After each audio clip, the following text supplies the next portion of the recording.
Well, my name is Danielle Driscoll. I am the Assistant Director of Alumni and Constituent Relations. I just want to thank everybody for being here today.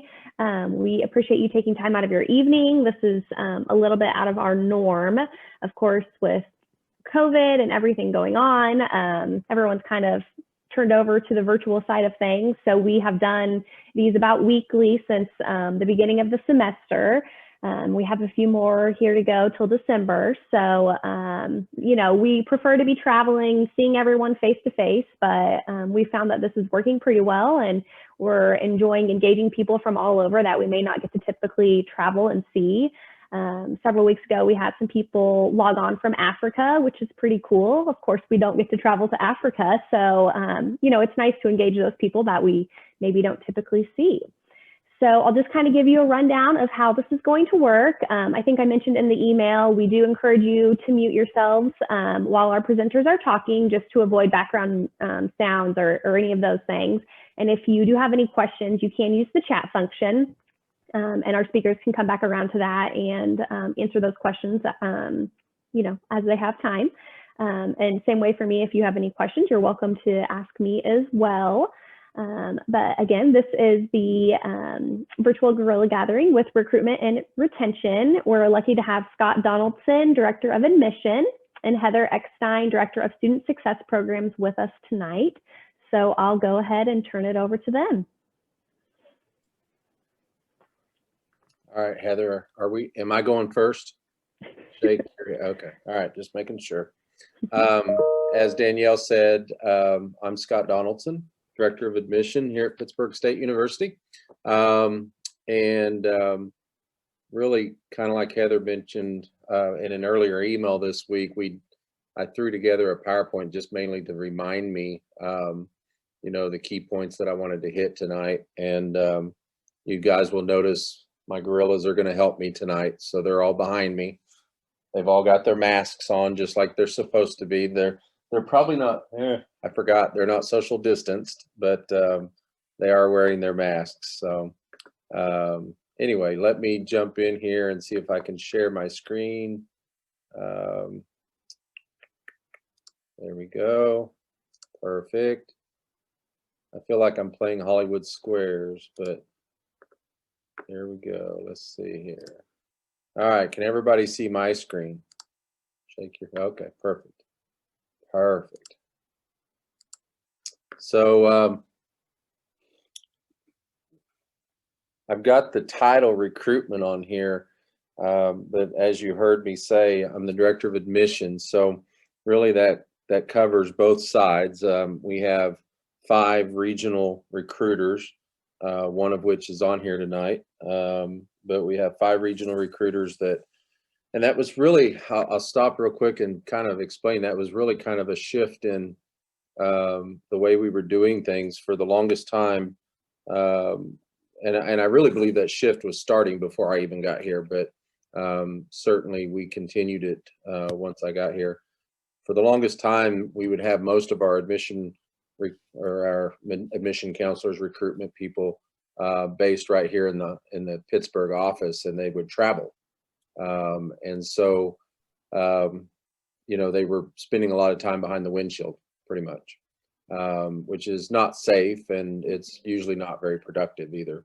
And so when we kind of went to this regional approach, we looked for people in Wichita, Kansas City.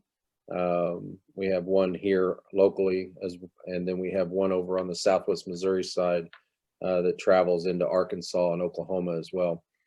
I'd like to have people in every state. Let's just be honest. I mean, you know, as we continue to grow into other states, I'd love to have representation in every single state, which probably makes a lot of sense for being on this call tonight, because we have alumni guerrilla everywhere. So this certainly ties in. Good turnout. Excuse me. What was that? Oh, okay. So anyway, let me just kind of jump into this.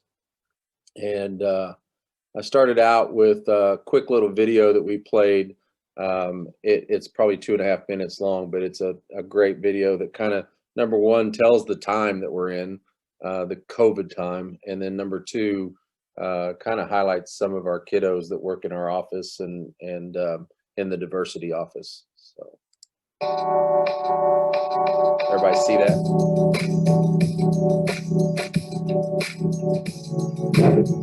There's a lot of reasons why I chose Pittsburg State. One, the class sizes are nice. You are able to not just be a face, but the professors actually know you.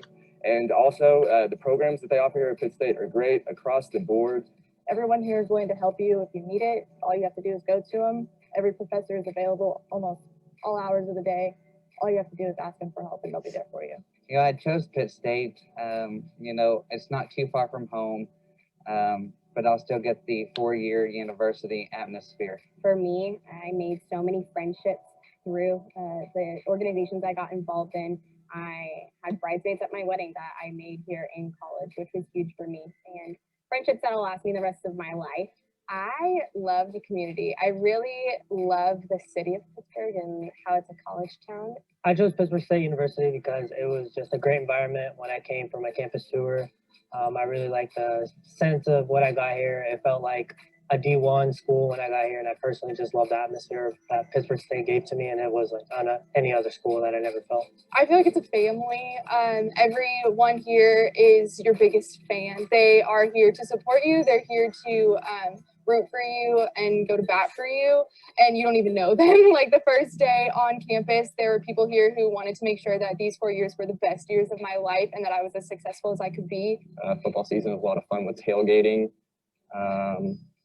I'm also involved in Greek life here, and that's a big part of my enjoyment process of Pitt State, getting to do all these intramural sports and different philanthropy activities. I would tell a junior, senior in high school that if you're looking for a good college experience without the pressures of what you've probably been told of what you would experience on a college campus, the stresses, that Pittsburg State fits a good hometown feeling and learning and building friendships and building personal relationships, professional relationships, meeting new friends, and really getting to know yourself for the next 4 years while also building towards your future. If you need a job, get an on-campus job because you learn to network, you learn to meet with different people, and you have resources for different faculty and staff that can write you a recommendation letter or things like that that are super important when you're trying to get a job. You get a lot of personal relationships with your professors, and you're getting the same experience as a D1 school for literally like a third of the cost. And honestly, I would like it more than a D1 school because you know everyone. You can get to know everybody. So in my undergrad time specifically, I really got to know a lot of my professors out in the psychology department. For me, that was huge. They knew me by my name. They knew me in class. We had a lot of conversation. I would go sit in their office and talk to them for hours. The people you meet here are all from different parts of life, and you won't meet them unless you go out of your comfort zones, unless you put yourself out there and you get involved and you meet those people and you try new things. I love the people here. I love building the relationships with professors, with the staff members, with other students. It makes coming to college worth it because you're not only just coming here to get a grade, but you're actually coming here because you enjoy it.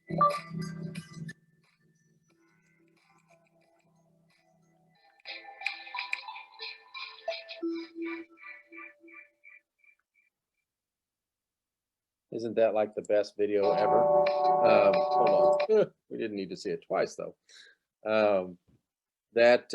Obviously cream of the crop kiddos there, but we have a lot of those here on this campus.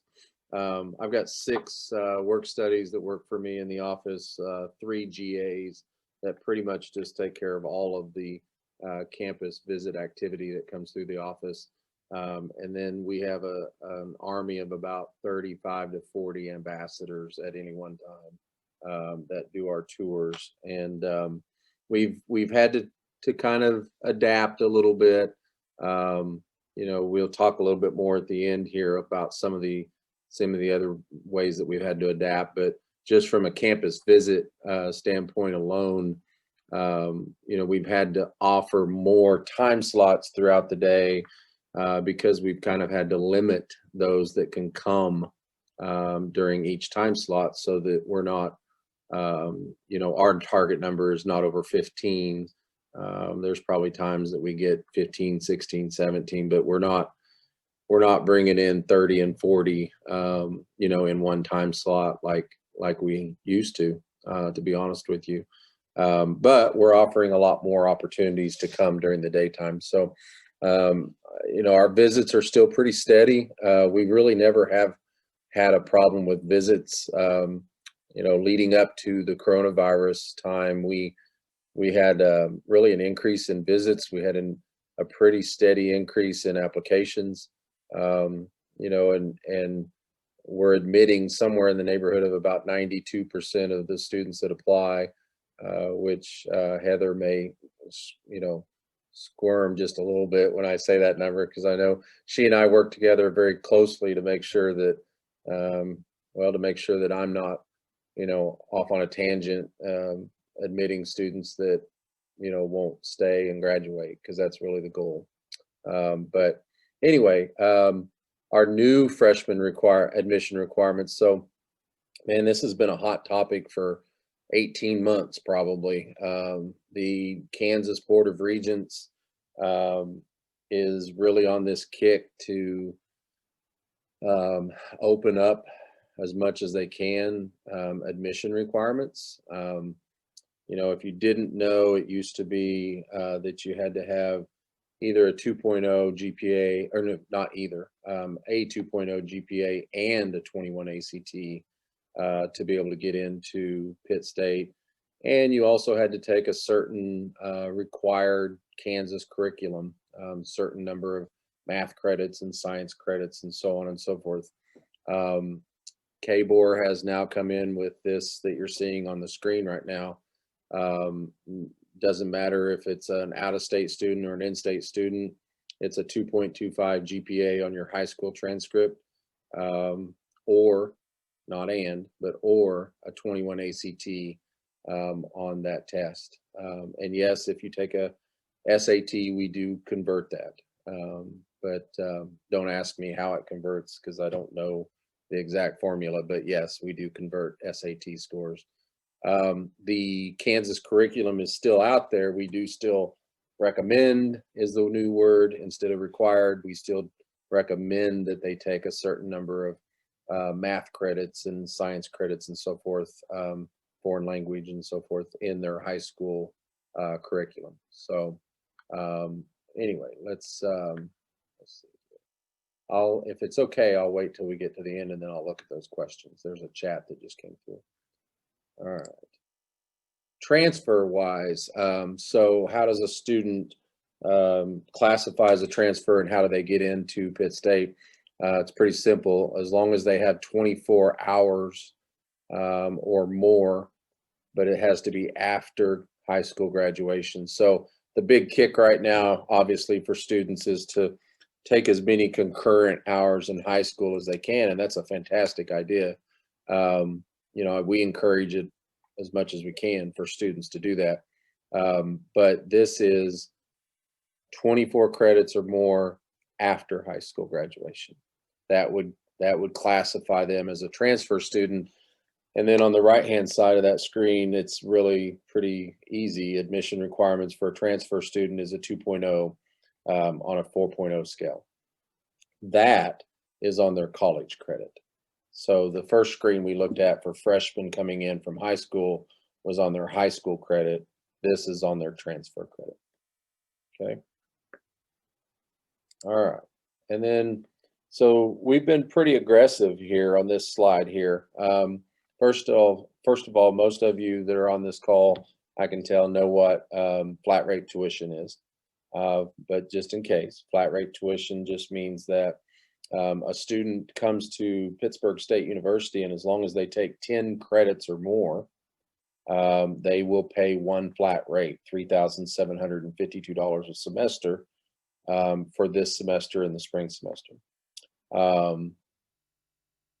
That includes things like a student ID, parking, student health center, rec center, really tickets to the ball game.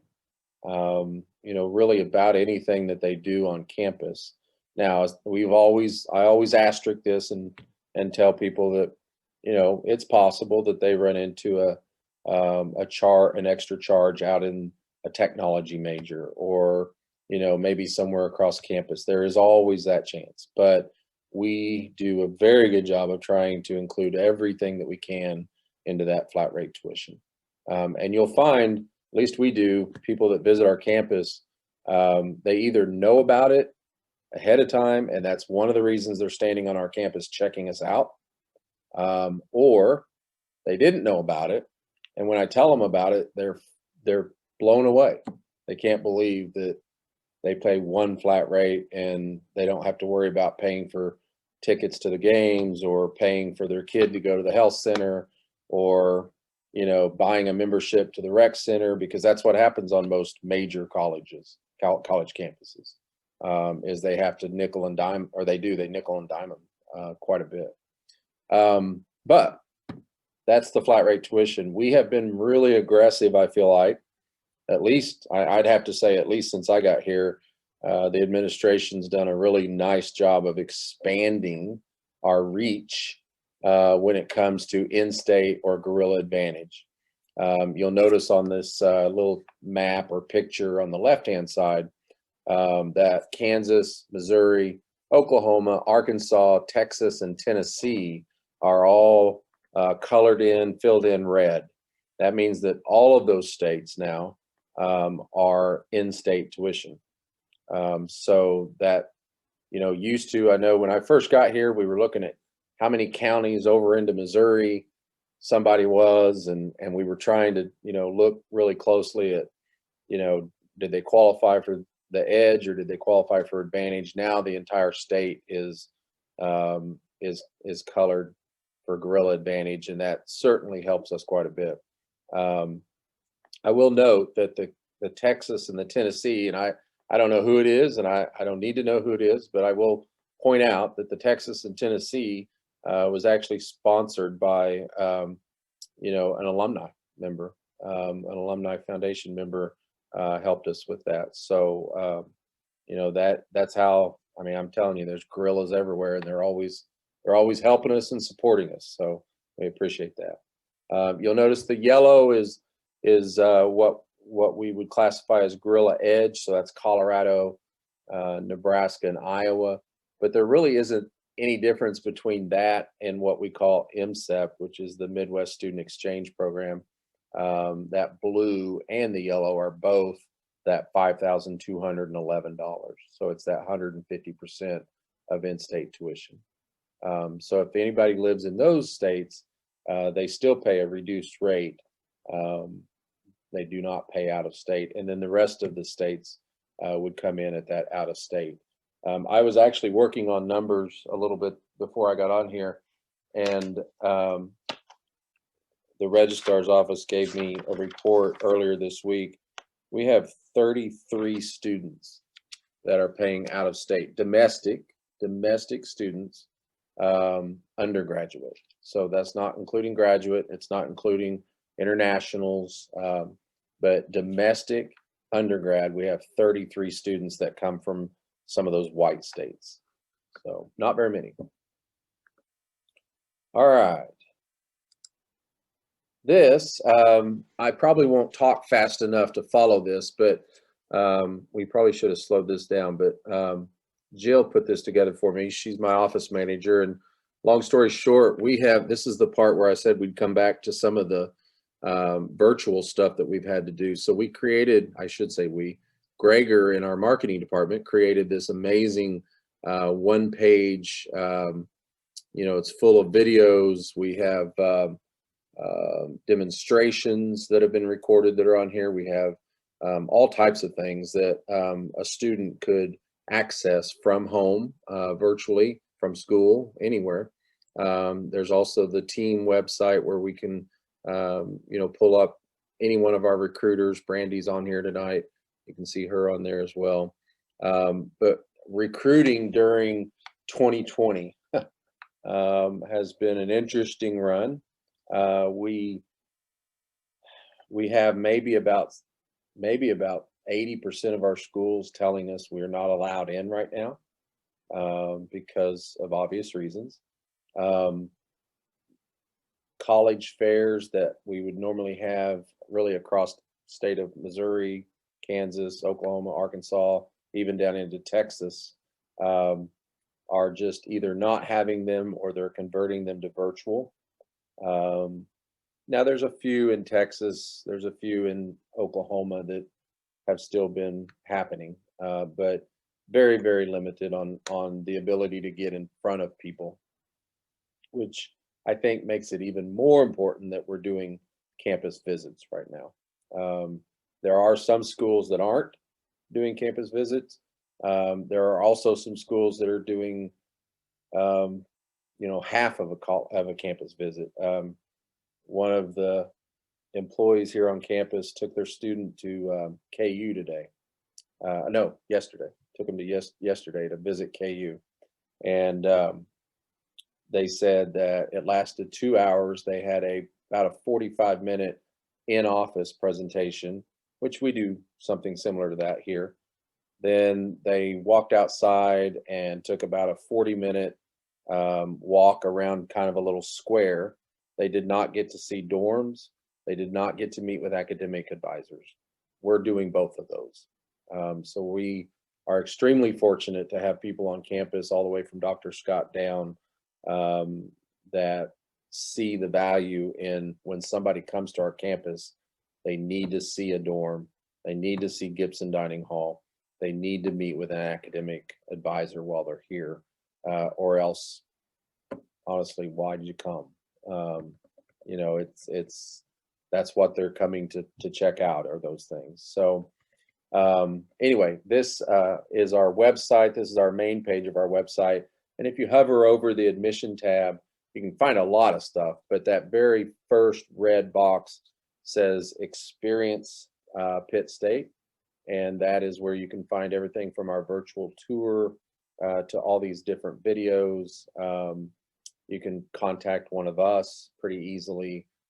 So there's just a lot of virtual tools there. Now, I will tell you, we have a fantastic marketing department, and that marketing department was spot on when COVID started hitting. I remember thinking, this is how uneducated about COVID I was.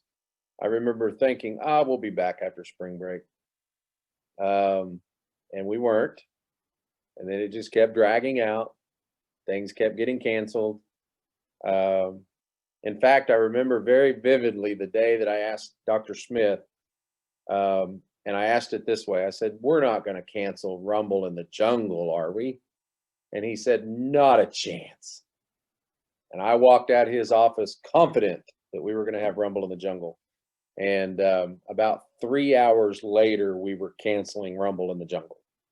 It was just so crazy and everything changing so fast. And our marketing department, before we left the week before spring break, was able to put together a ton of great videos and so forth. And the departments helped out quite a bit getting those recorded, and then we put them on that page to access. And let's be honest, those are also very user friendly for our recruiters, really anybody. If you're talking to a student, you can certainly bring up one of those videos. You don't have to be the expert in every single program we have. You can utilize those videos as much as possible, and we're putting more in every day, and we're updating more as much as we can. So let me go to this next one. Here's kind of where we have people right now. So you all probably know Dana Blueball. She was actually supposed to be on here tonight, but had something come up. I'm here, Scott. I'm here. Oh, are you there? Fantastic. Good deal. Dana's on here. She covers Northeast Kansas, and there's her contact information, and you can find that on our website as well. We've got a person, I probably shouldn't say Northeast Kansas or Northwest Missouri. I should probably just put Northern Missouri, or for poor Brandy, I could put all of Western Kansas, because we do put them in particular places, but they do cover a lot of territory.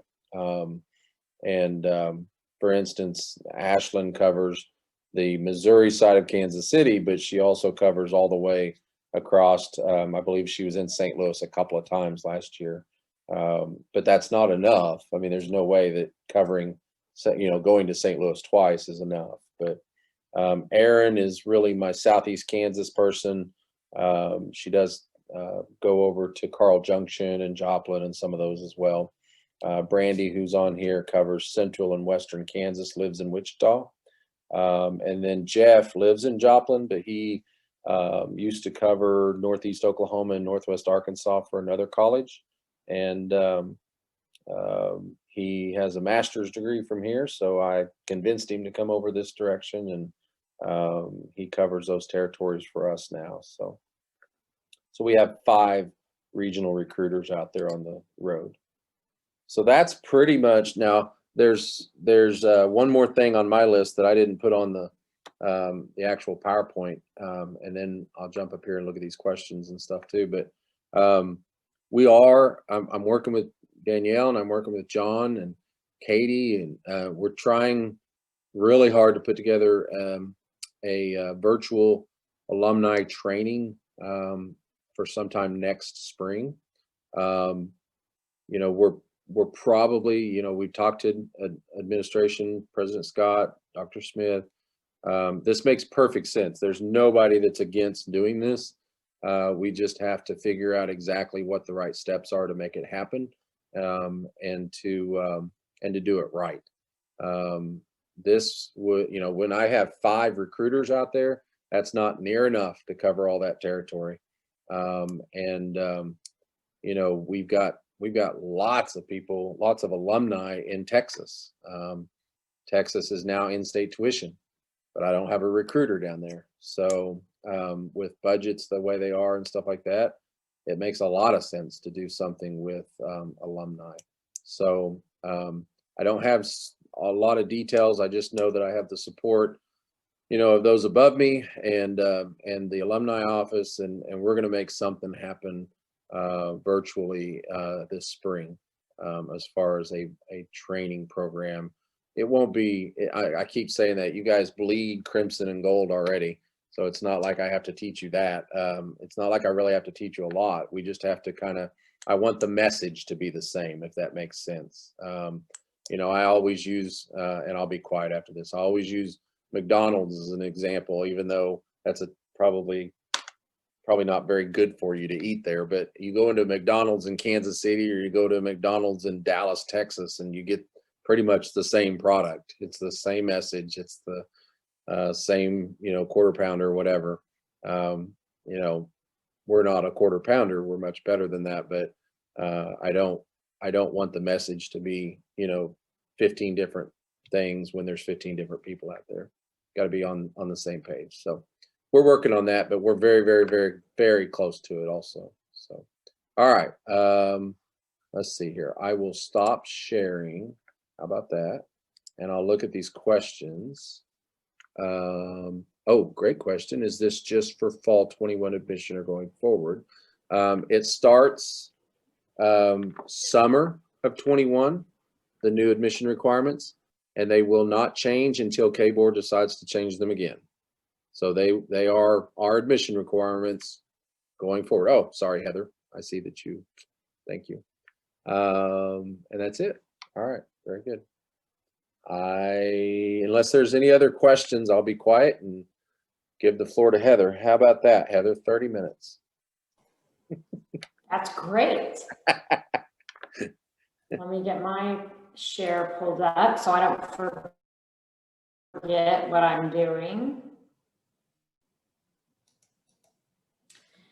So we've already met me, and I know some of you, so it's good to see you here on the virtual grill gathering. I'm going to tell John Bartlow that he owes me chicken, because I haven't been to one of these where I've gotten chicken, and I wanted chicken tonight just thinking about it. So you guys hold him to that for whenever he comes your direction to bring the chicken with him.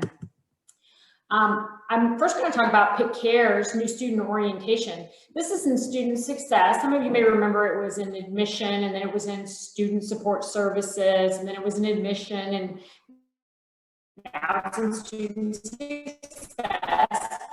Got to change up, I guess, every once in a while. The thing about Pick Cares this year was we could, as alums, we had to do it online. And it was a pretty quick turnaround. I always say, you know, I want to do the best job that I can with the resources I'm given, and the one resource that hindered us most as we tried to do this well was time. We just had to do it so quickly. But I'm pretty proud of what we could put together given the limitations. And I was really proud of our faculty and our chairs and the departments, because each of the academic department chairs or someone they designated put together some information so students would get to at least virtually view a little bit about their department and their program and prep for enrollment. So they registered like they always had. We opened registration on February the 1st. And then the governor said, we're all going home there in mid-March. And then we didn't know. We sort of sat there like what's going to happen? And obviously what's played out, we all know. We still had CARES leaders. We still met live. We just did it like this via Zoom. It's kind of fun to have a 120-person Zoom class, or you've had a student attend CARES and they met with their CARES leaders in groups of 10. We did that. We just did it virtually. So CARES right now is completely online. So students who are coming for the spring semester are also doing Pick Cares in Canvas. So I call these Monopoly cards. I don't know, that's what they look like to me. This is what it looks like when they go into their Canvas course, and they just click on there. There's a button that says start here, and then a welcome video will begin. And these were our CARES leaders from not last year, but the year before, because we wouldn't have been standing that close together because we couldn't. But they're still a great part of this team. We do have a parent orientation too that coincides with Pick Cares, just like it would if it was face-to-face, but it's in Canvas too, which has been interesting because parents know a heck of a lot more about Canvas and what their students are doing. They take the class, essentially, Pick Cares for Parents and Families, in this as well. I will tell you that my goal for next summer is face-to-face. So like Scott, he had to come up with how we're going to mitigate difficulties, and challenges are pretty tough to overcome, but he's done it. I think we can do it. It's going to look a little different, but I really want to bring parents, or I should say parent and student on campus, because we're probably going to have to limit participation. But I think it's really nice to have them here. So that's our goal. So if you guys will all be thinking those good thoughts for us, that we can figure that out and get them on campus in June. April is when it would start for transfer students, and then in June for the freshman class. So we do have some expansion of our Pick Cares Leader program. And I was in admission, many of you know that. Before, when it was in admission, we started training those CARES leaders like in April. Now we are selecting them literally right now. The evaluations are happening. And we will have them in a class in the spring semester. And they train for the whole semester to prepare. And they are just so excited when we get to a Pick Cares day. Yeah, some of them were a little disappointed this summer. We didn't get to do everything we wanted to do, but they were still great, and students still love meeting with them. So we love those CARES leaders for orientation. Guerrilla Gateway, this is new. So you guys may be familiar or have heard we had a freshman experience class. That started in the mid-90s. And in 2019 fall, when we changed our general education, we moved what would be sort of looking like freshman experience to some of you, if you were familiar with the class, into the gen ed. So it was no longer a requirement of just freshmen, but anyone in the new catalogs would have to take this course. It's 2 credit hours, and it does a lot of things: information and digital literacy, professional development, self-management, financial literacy, and leadership initiative. It is a pretty extensive course, actually, for being 2 credit hours, but it's a lot of fun, and we do things like ring the bell. That tradition started when we had our centennial and the bell tower was complete, and so now students can ring the bell a couple of times in their career. We started doing it at CARES, and then we tried to do it at Guerrilla Warm-Up. We'll talk about that in a second. During COVID, we couldn't do it until they were here in the semester. So what you're seeing right now is Dr. Barb McClaskey from the Department of Nursing. That is her Guerrilla Gateway class last week. They ring the bell. So pretty cool. They get a commemorative bell when they do that. And we were excited to be able to figure out how we could help them have that part of the tradition. The next time they ring the bell is at graduation, unless they're a Golden Gorilla, then they can ring it there. So a neat tradition to try to continue. One tradition we didn't get to continue was taking the freshman class photo. Students really want to do this. We do it on Sunday before classes begin when we have class that day, but it just isn't possible to be distanced and put, 900 people on the football field all at once. So we will come back to that at some point as well. And part of it is online and part of it is in face-to-face, and that was on purpose. We didn't know how the semester was going to go, but traditionally it would be a face-to-face course for most students. The peers. So this is the current year peers. Peers stands for Pitt Encouragement and Educational Resource Specialist. These are mentors.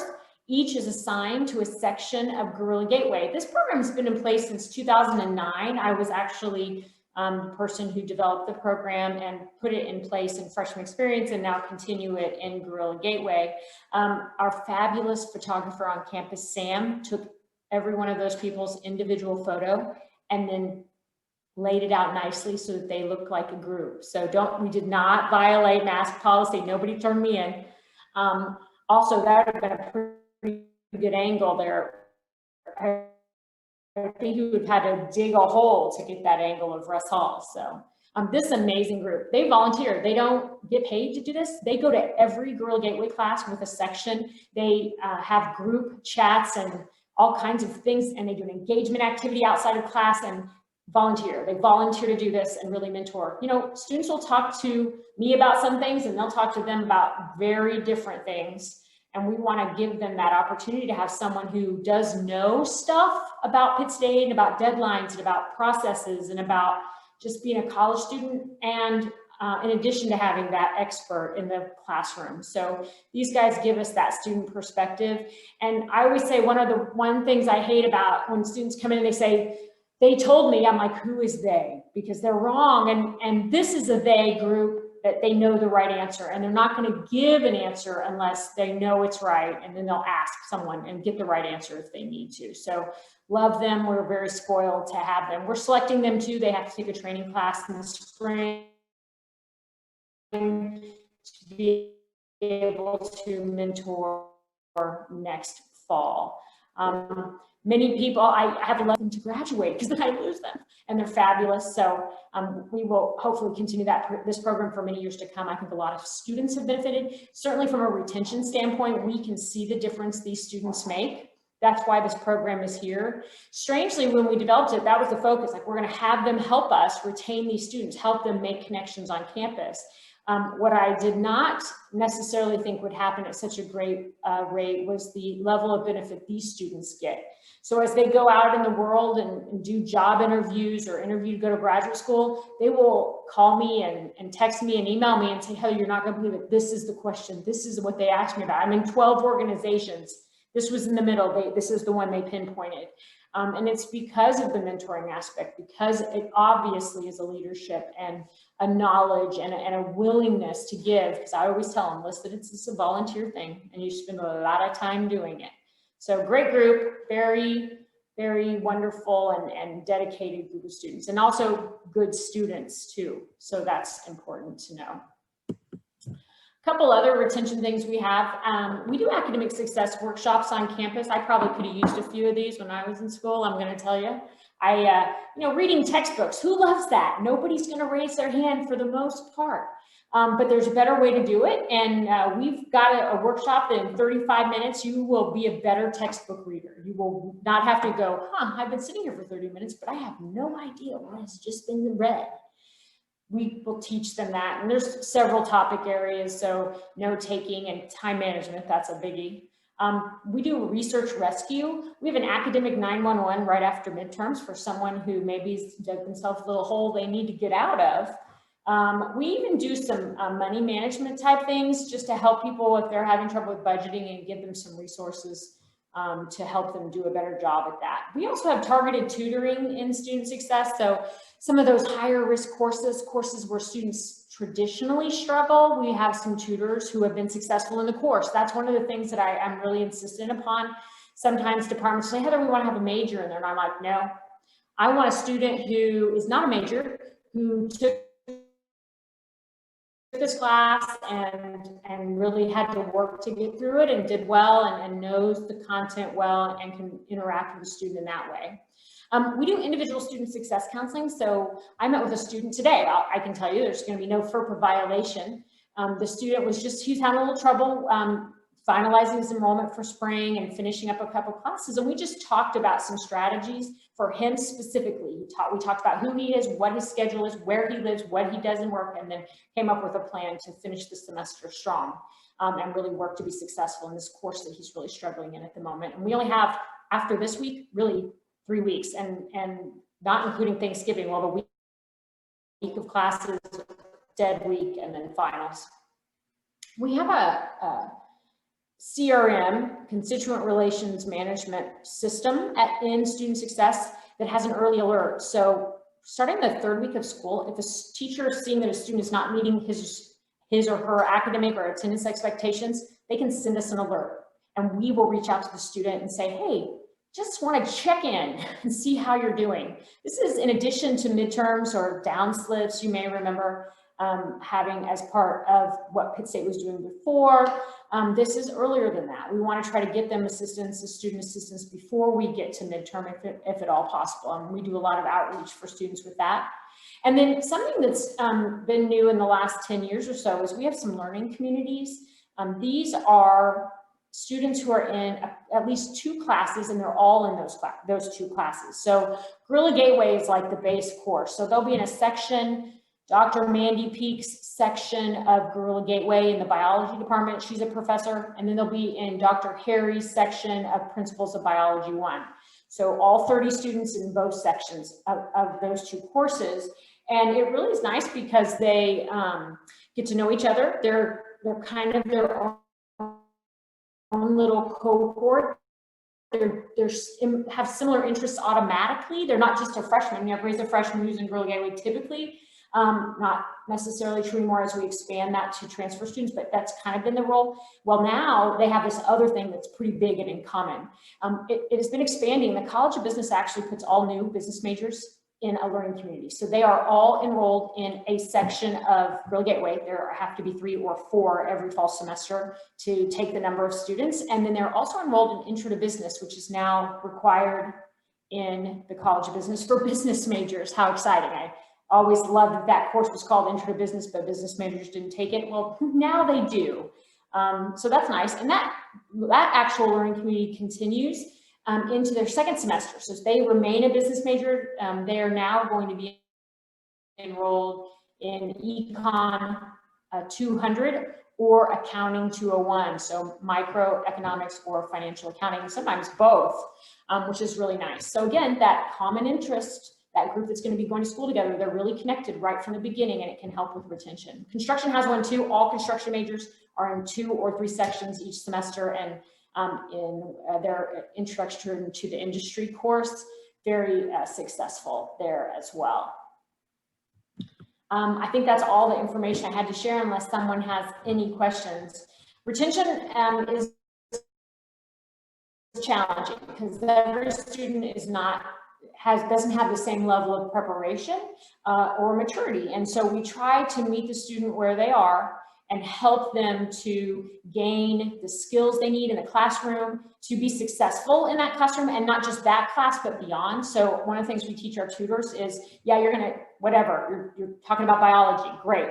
Help them learn how to learn biology, teach them study strategies. So our tutors are trained to not just teach them the content, help them learn the content for that one class, but how to be successful using strategies for studying beyond that. That tends to be the goal for us overall. We want to help students be able to do it themselves. It may take a few tries, and that's okay. They may have to see us more than once, but that's what we're there for, and we like that. We like to be involved in students' lives. So I will stop the share, and then if anyone has any questions for me, I am happy to answer them.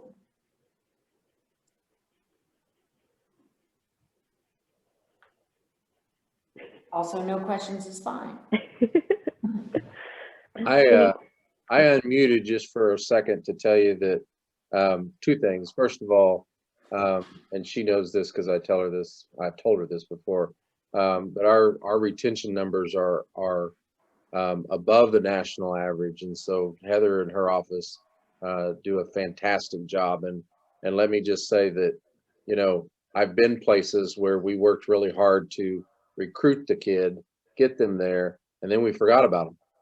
And that's not a good recipe. It is very important that her office and my office work very, very close together, and that we keep these kids, and that our graduation rate's good, and so on and so forth. That's the business we're in.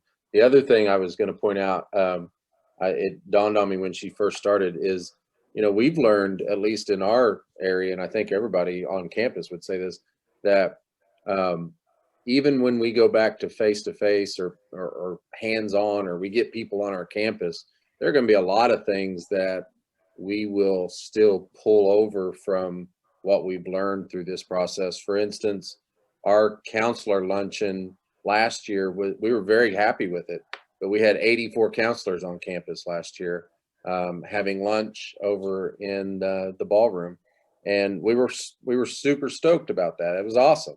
But this year we had 119 show up on the virtual. And we had people from Dodge City show up. They wouldn't have driven across, you know, the state of Kansas to come here for that. So there's going to be things that I think make a lot of sense to keep doing virtually and incorporate into that hands-on as well. So I'll be quiet now. Thank you, Scott and Heather. Does anyone have any questions for them or anything else PSU related?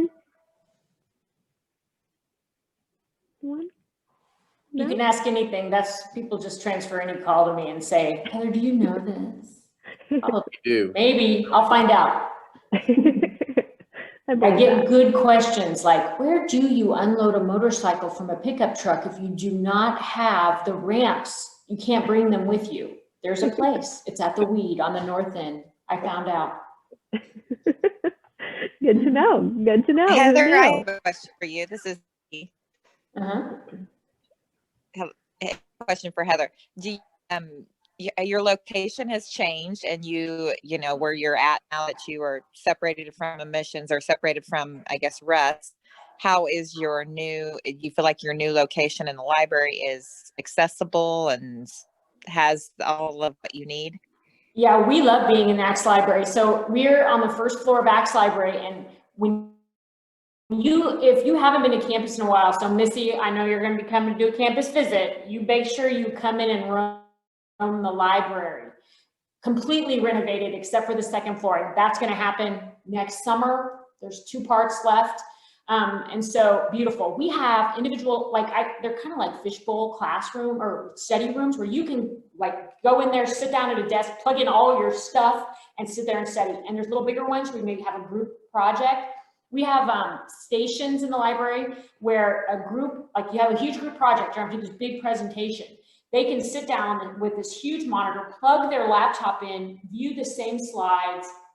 In the basement, you can actually, there's green screen, you can check out all kinds of camera equipment and make, you know, your weather forecast like this. It's the cool stuff and all the graphics.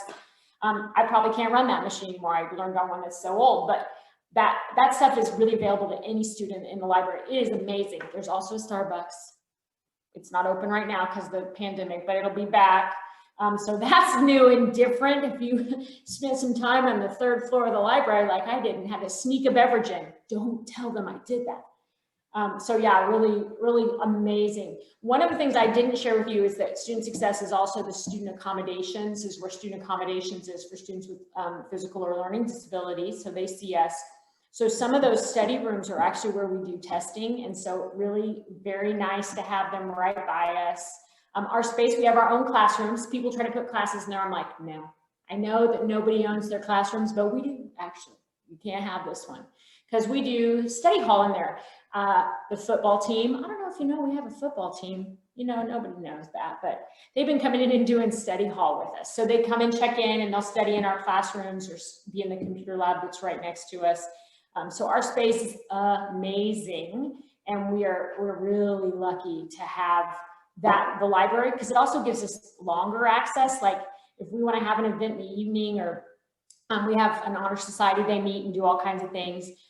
That library's open till 11 at least or later, so we can be in there and students can be together, and it's a good place. It was a good fit for us. Thanks, Becky. Any other questions?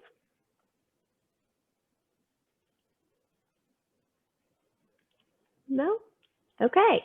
Well, if you think of anything between now and tomorrow, feel free to send me an email or send an email to Heather and Scott, or I'm happy to forward it on and we'll answer that to the best of our ability. So let's give a big round of applause for Heather and Scott. Thank you both so much for joining us. I know this is kind of weird because you can't hear anything, right? But yeah, so I also have a few things, just a couple quick things to let you guys know. Tomorrow is Veterans Day. So typically we do a Veterans Day program at the PSU Veterans Memorial. And of course, we weren't able to do that in person this year because of COVID. So everything will be broadcast tomorrow at 11 a.m. And you can watch that at pittstate.tv, youtube.com/Pittsburg State, on the PSU Veterans Memorial Facebook page. And if you're local, you can watch it on Cap 13. And if you cannot watch it at 11 a.m., they're streaming it again at 1 p.m. and 7 p.m. And then it will also be archived on pittstate.tv and on YouTube. So something to check out if you're available tomorrow. It will be great. We have several veteran alumni that will be on there and featured. So I encourage you to tune in when you can. Something else, like I said, we are doing several other virtual guerrilla gatherings. We have the Department of Communication next week and Career Services. We have one for automotive technology at the beginning of December. And then our last one will be College of Business. So if you're interested in any of those, I encourage you to check those out. You can get more information about that at pittstate.edu/guerrilla gatherings. And just one more thing, Scott kind of mentioned this a little bit, but I'll kind of hone in on it. You know, as alumni, you guys have such a wealth of knowledge and so much experience at Pittsburg State. You have so much pride and love for our university. You know, if you have a child or maybe a niece or nephew or a grandchild that's interested in going to college and would like some more information about Pitt State, you know, tell them about Pitt State, send them our way. We would love to make those connections, kind of roll out the red carpet for them. We love showing off our campus, and the more guerrillas we have, the better. But you guys are such great assets wherever you may be. We always appreciate anything that you can do to send some students our way. So, oh, Scott, were you saying something? I just said absolutely. Yes, of course. So now the moment you're all really actually waiting for is we have some prizes to give away. So I'll just go through my list. We'll start with this coffee mug, and the winner of the coffee mug is Dale. Woohoo! Okay, and our next item is this cute little tumbler cup, and this will be for Nicole. We have this neat little cutting board, great for charcuterie, and this will be going to Sarah. I don't have very much space here. I'm knocking things over. We have this calendar, 2021 calendar that has a bunch of Pitt State campus pictures on it. It's very beautiful. And this will be going to Dee. And last but not least, we have this cooler, and this is going to Missy. We will get all of those things in the mail to you sometime this week, so be on the lookout for them over the next few days.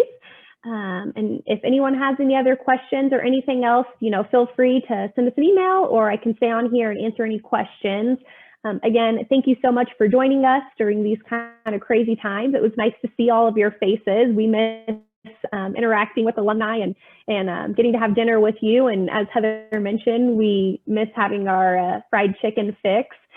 We are traveling a little bit with our fried chicken. We took some to Kansas City, Wichita, Northwest Arkansas, and we'll go to Tulsa on Thursday. So, it's still a hot commodity with our alumni. So we're doing everything we can to get that to them this fall.